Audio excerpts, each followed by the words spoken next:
নীল, নীল কোথায় গেল?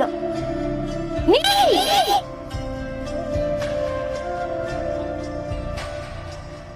নীল, নীলকে ডাকছে কেন বলতো? ওইদিকে বাড়িতে আদ্রিতা আর চিত্রা আশ্চর্য হয়ে গেল যে নীল হঠাৎ কোথায় উধাও হয়ে গেল। মা তোমাকে কিছু বলে গেছে নীল? হ্যাঁ, কোথায় গেছে ও? না, আমি ওর কোনো খোঁজ খবর রাখি না। আমার একটা কথা মনে হচ্ছে, ওকে না এবার একটু শীতে করতে হবে।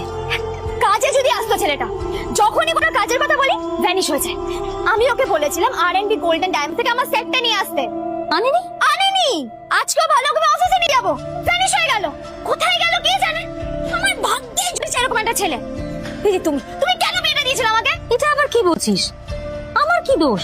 দেখ, ওই অসভ্য ছেলেটার সাথে বিয়ে দিতে চাইনি। যা করেছে তোর বাবা করেছে, এটা আমার কোনো দোষ।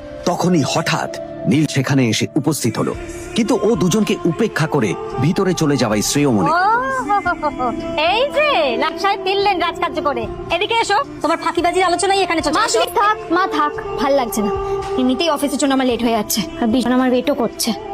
বিজনের নাম শুনেই নীলের মুখটা ফ্যাকাশে হয়ে গেল।